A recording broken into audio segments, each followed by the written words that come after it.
What's up, guys? Intelitech Mobile here, and yeah, it is an interesting year in 2025 because, as per usual, this channel doesn't get as many videos as I would like to give it. But I've got an interesting thing that's been happening.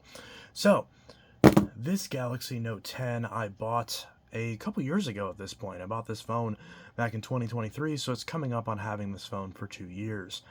And here's the thing. This is the small Note 10. This is not the full-size Note 10 Plus. As you can see, I'm actually filming this video with my Galaxy Note 20. Now, the reason why I bought the Note 10 after buying the Note 20 is because, well, neither of these phones have an SD card slot, unlike some of the older Notes. So I had to get the older Note 10 if I wanted a US model Note that doesn't have an SD card slot, but still has a good amount of storage. Because there's no SD card slot, so I need 256 gigs as a base. Because back in the day, you could get away with 32 gigs, not so much anymore. Definitely not for me. So the Note 10 has 256 gigabytes, 256 gigabytes to say it properly.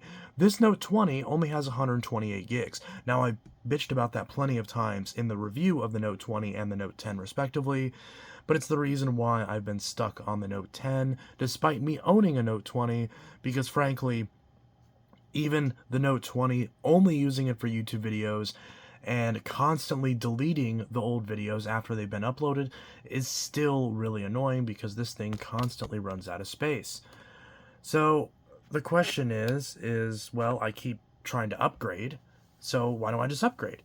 Well, as you can probably see, I've bought many Note 10 Pluses and Note 20 Ultras, and they all suck. They all have screen issues, or they have battery issues, or they have condition issues where they say they're in excellent or in good condition and they're all scratched up. Something that looks like this I'd be more than happy with. It's got a couple tiny little scuffs on the back, and of course now, since I've used it without a screen protector, it's got some scratches on the screen that are visible when you shine a bright light on it. But do I care? No, this is perfectly fine. This is still in great condition. I've dropped it a bunch of times, except, oh no, here's the problem. I've been putting up with this phone and its relatively mediocre battery life for a while because for my lifestyle, I work a desk job. I can leave it plugged in, and I even now have a super fast charger that I can just plug it into, charge it up super quick at 25 watts, and go home with it at 85% because I do use the protect battery feature. Except, one day, this happened, and you'll see exactly what I mean. Let's grab my little portable Samsung wireless charge battery bank, which of course is going to be dead. Okay, so I guess this isn't the best example, but nevertheless, let's grab a wireless charge. You can kind of see where this is going. So here's my terrible Z Fold 3, which I've already complained about plenty of times. That's probably going to get its own rant video because Samsung is a terrible company. So let me unplug this wireless charger so I can route it underneath my desk. Okay, this is still not going to reach. Can you kind of... Okay, you can't see this at all. But you can kind of, if I move this. So here's my wireless charger. Now if we take the Note FE and we pop it on there, it charges just fine. If we grab our S6 Active, charges up just fine. Of course, it's off, so it will take a little bit to pop up, but you get the idea. This one's charging just fine. If I grab my S6 Edge Plus, charging just fine. Grab the Note 9, which will be mentioned a few times later on. Where is my Note 9, actually? What did I do with it? Of course, this doesn't wireless charge, so that's not going to work. Where actually is my Note 9? Okay, it was underneath the FE. So here's my Note 9.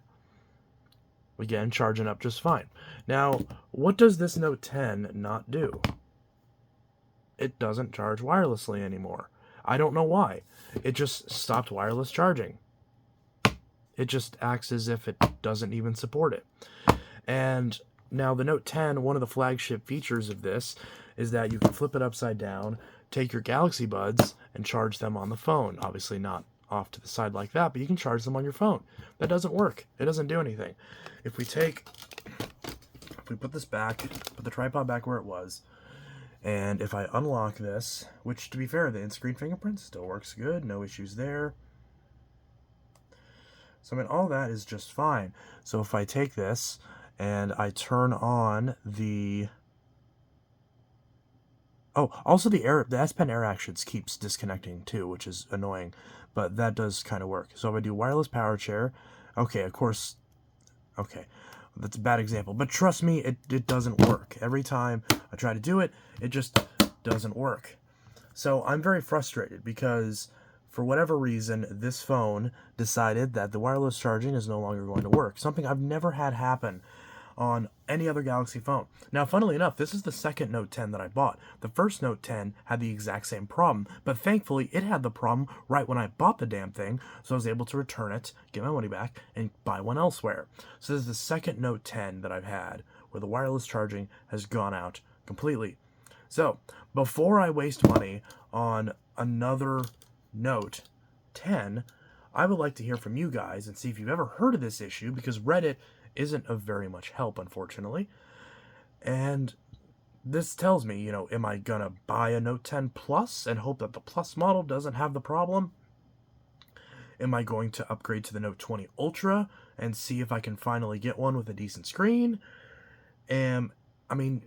Should I just bite the bullet and wait until I can find the phone that I ideally want to upgrade to, which would be the sky blue 512GB S23 Ultra, which does forego some features, unfortunately, but at least it would have the storage that I would need, and it'd be a nice little camera upgrade for both channels.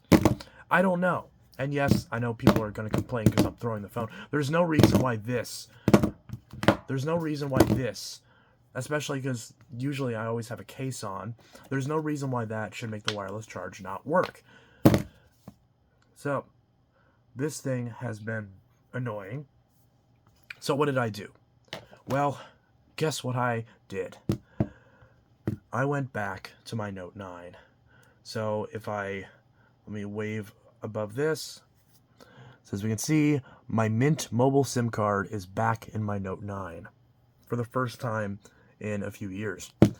Now, funnily enough, this phone I think I actually bought in 2022.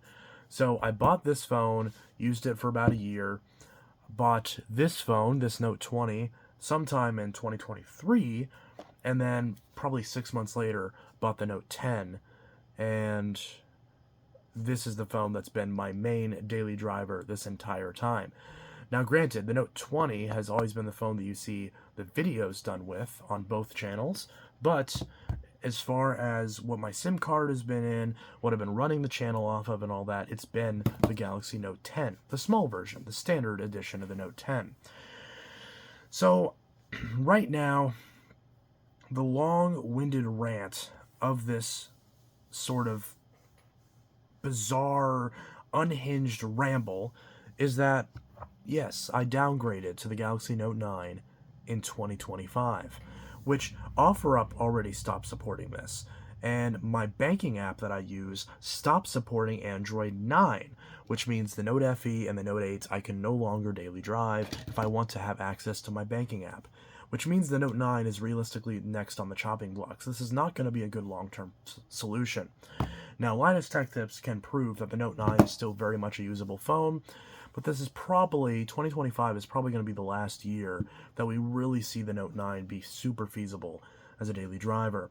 The Note 8, I still, technically would have been usable, and same with the FE, but in the case of both of those phones, I've said for a long time that the Note 8 and the Note FE don't really make any sense, because for only a couple of dollars more, or in the case of the FE, the same price or a couple dollars less because of how rare this is, you can get a Note 9, and the Note 9 is the obvious upgrade. Double the base storage from both of those phones, a much better camera system, much better fingerprint sensor, better color choices, at least in my opinion, and of course you have the slightly better screen because you're not having the corners that are as rounded as they are on the Note 8.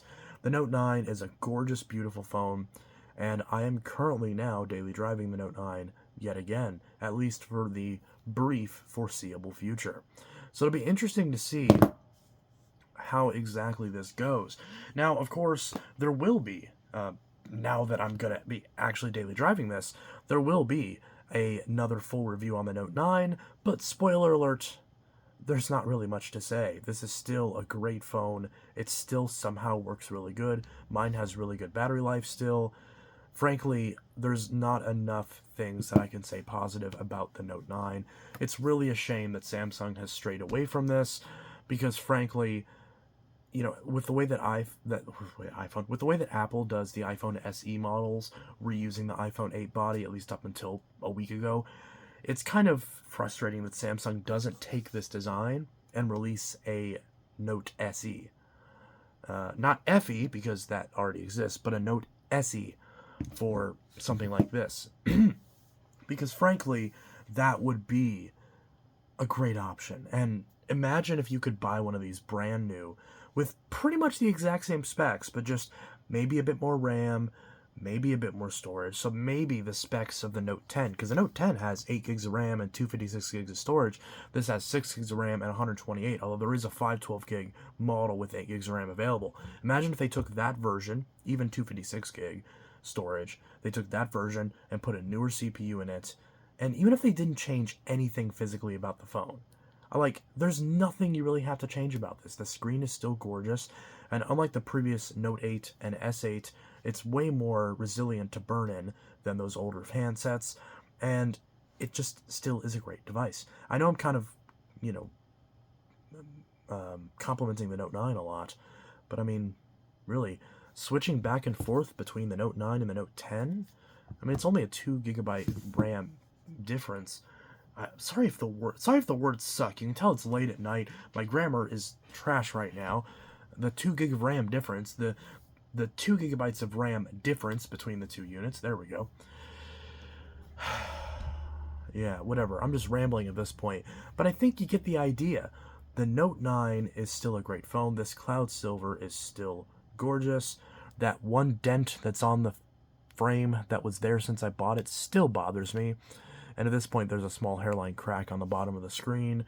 But it's on the bezel, thankfully, because this phone actually has bezels, which is nice, so the crack doesn't get in the way of the screen. And, of course, I still have plenty of cases that I can use for the Note 9, so protecting it is not exactly a concern. So, yeah, I did buy one of these Spigen cases, and unfortunately, I hate it. So I bought this, and the sandy texture on it really bothers me. I cannot use this case. The texture just bothers me too much. So if anybody wants this case, let me know, and it's yours. But anyways, the Note 9 is still an amazing phone. The fact that I'm downgrading to it in 2025 speaks volumes for the quality control of Samsung's modern handsets. I mean, seriously. This thing, the wireless charge stopped working. I could rant for a year about how I've been screwed over on the Z Fold 3 and how frustrating it's been trying to get this thing fixed, and how Samsung refuses to fix it even if I pay them for an issue that cropped up after a software update, which is a well-known documented issue. That alone is probably going to get its own rant video. But that really irritates me, because this objectively should be my daily driver right now. It's the best phone that I own. It's the newest phone. It's the most expensive phone that I own. There's zero reason why this should be out of commission. And this thing's been out of commission for over a year. It's just sitting here, decreasing in value, and Samsung is just sitting on ass, refusing to help me. And frankly, it's insane that they think that they're ever going to get any money out of me for a new phone, because back when the S23 Ultra was still the newest phone, I tried to order one, because at the time when I had this, they were like, just trade it in for an S23 Ultra. And I was like, okay. And they wouldn't let me, because they kept saying my zip code was invalid, which makes no sense. My zip code, as far as I know, is a real zip code. I have no issues getting any other packages from eBay, Amazon, whatever. Doesn't matter. I don't live in a big city, but I don't live in a town that has a population of 6. So I don't really understand what the problem is. I shouldn't even have this right now. This should not be here, and I should have an S23 Ultra. But Samsung just refuses to have anything that is competent or functional. And that's evidenced by this. So, as much as I love Samsung products, primarily because of the S Pen, The S Pen to me is an indispensable tool that the Notes have always had, and frankly, I'm just patiently waiting for another phone to come out with the same technology. I repeat, the same technology. Yes, there's the Moto G stylus, there used to be the LG Stylo series, but those are just glorified basic styluses. Those are the same ones that you buy by themselves, but just built into the phone. This uses actual Wacom EMR technology. It's a way better implementation, and it has Bluetooth, something that the newest S25 Ultra got rid of for some reason. Something that was a great feature on these phones, and I use it all the time. And they got rid of it. So this has kind of turned into a weird rant about Samsung and the direction that they've gone as a company. But the Note 9 is clearly emblematic of a time when that wasn't quite as bad. So you know what? I'm going to enjoy the Note 9 while I still can. And at the very least, I mean, unfortunately, I am also shopping for a new phone. Probably a Note 10 Plus or a Note 20 Ultra. I don't know which I'm going to go with yet. The 20 Ultra would probably make more sense since I would have 5G. But at the end of the day, the nice thing is that I have a 256 gig SD card in here, so as long as I get either the 10 Plus or the 20 Ultra, it doesn't matter what size storage I get because I can pop this SD card out, pop it in, and be done. Something that you just can't do anymore, and frankly, that's a shame. It really is. I miss the days when Samsung meant something. I miss the days when the Note was something to be proud of, when it was something that you looked forward to getting because it could do everything. But not this one, because this one has a bad motherboard. Because, yeah, they still had problems back then, too. A lot of the Samsung phones back then just had terrible, terrible flash storage that would just fail all the time. And, you know, yeah, so it's just one of those things. So I hope you enjoyed this random unhinged rant at midnight on a random day where I'm bitching about Samsung when, frankly, nobody else cares. But if you find this interesting, please consider dropping a like. Maybe I should change the name of the channel to Yappin' Mobile or something, because that's all I do is I be yapping about Samsung and I be yapping about phones as I slam them down on the table. That's pretty much all this channel is at this point. But either way, I hope you enjoyed this, and yeah, all I can say is Samsung better change their attitude, because if they don't, they will be following in the footsteps of LG any day of the week. So anyways, this is IntelliTech Mobile signing out, hoping that a Note comes out in the form factor of the Galaxy, I just forgot what this was, Xcover Pro, but that's never going to happen. Anyways, IntelliTech Mobile signing out. Have a good one. Peace. So let me know how many of you are still rocking the Note 9. And if you're not rocking the Note 9, let me know what phone you're using in the comments. I might do a what's on my phone, although doing a what's on my phone is pretty boring because my home screen hasn't changed in a long time. Although since I moved to the Note 9, I did make my Google widget purple, so maybe that means something. Anyways, IntelliTech Mobile signing out. Have a good one. Peace. Fix your shit, Samsung.